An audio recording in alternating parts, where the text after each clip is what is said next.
ایک زمانہ تھا جب مساجد کچی ہوتی تھیں پر نمازی پکے ہوا کرتے تھے۔ مساجد پہ ایک عام سا مولوی ہوا کرتا تھا۔ ہر نمازی اپنی نماز کو پورا ادا کرتا تھا۔ نوافل، سنت موقدہ، سنت غیر موقدہ کا کوئی چکر نہیں ہوتا تھا۔ نمازیں پوری ادا ہوتی تھیں۔ مدارس پہ ایک عام سا حافظ قرآن اچھی تعلیم دیتا تھا۔ تجوید و تلفظ کے ساتھ بچوں کو اچھا قرآن پاک پڑھاتا تھا۔ مدارس سے کوئی یونیفارم نہیں ہوا کرتا تھا۔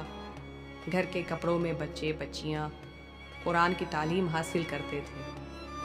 پھر زمانہ بدلا، مساجد پکی ہوئیں، تزین و آرائش کی گئی، ماربل اور فانوس لگائے گئے، کرسیوں کا رواج آیا اور نمازی کم ہو گئے۔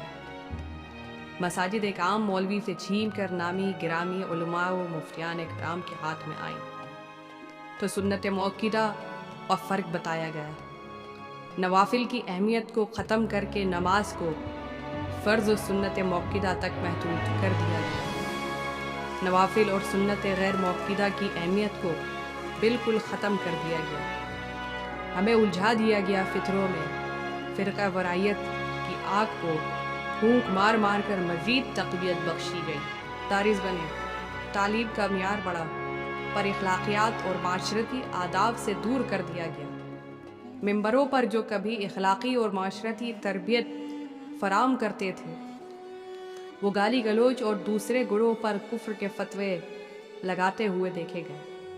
اپنے علم میں اتنا تکبر محسوس کرنے لگے کہ اللہ کی طرف سے نازل کی گئی وحی، جو رسول اللہ صلی اللہ علیہ وسلم پر فرشتے کے ذریعے بھیجی گئی، جس کی حفاظت کی ذمہ داری اللہ نے خود اپنے ذمے لی ہے، اس کی گرابر پر غلطیاں تلاش کرتے نظر آئے۔ زبانوں کا مالک نبیوں کے سردار پر فرشتوں کے سردار سے وحی کے ذریعے قرآن نازل کر رہا ہے، اور آج کا مولوی ان میں غلطیاں نکال رہا ہے۔ مدارس میں جو یونیفارم کی قید رکھی گئی، جو کبھی بنا کسی خرچے کے ایک اچھا عالم تیار کرتے تھے، آج میڈیکل سے مہنگی وہ تعلیم کر دی گئی۔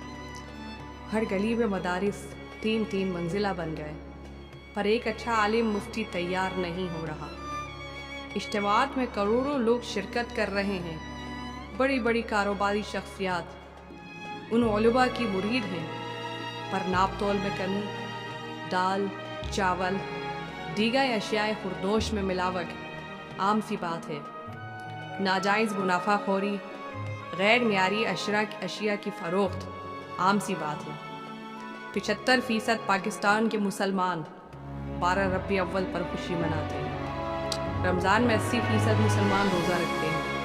3 لاکھ مسلمان حج کرتے ہیں اور کروڑوں لوگ سالانہ عمرہ کرتے ہیں، پر سود پر اسلامی لیبل لگایا اور اسے عام کر دیا گیا۔ اللہ اور اس کے رسول سے جنگ کر لی، پر اپنے آقاؤں کو ناراض نہیں کیا۔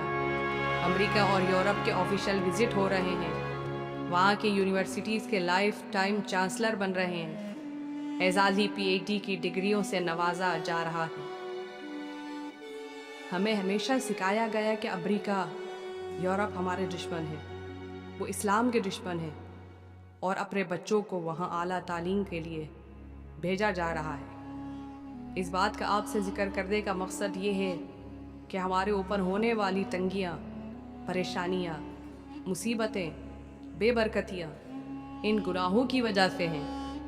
آئیے تمام مل کر اپنے گناہوں کا اقرار کر کے اپنے رب کے حضور معافی طلب کرتے ہیں، پہلے جیسی نمازوں کی ادائیگیاں کرتے ہیں۔ رسول اللہ صلی اللہ علیہ وسلم نے جس طرح سے اپنے اصحاب کی تربیت کی اور ان کے ذریعے ہم تک پہنچی، اس طریق پر اپنی زندگی گزارتے ہیں۔ آئیے اپنے اعمال کی تصحیح کر کے اپنے رب کو راضی کریں۔ وہ ہم سے ناراض ہے، اسے راضی کر لیں، وہ تمام معاملات ٹھیک کر دے گا۔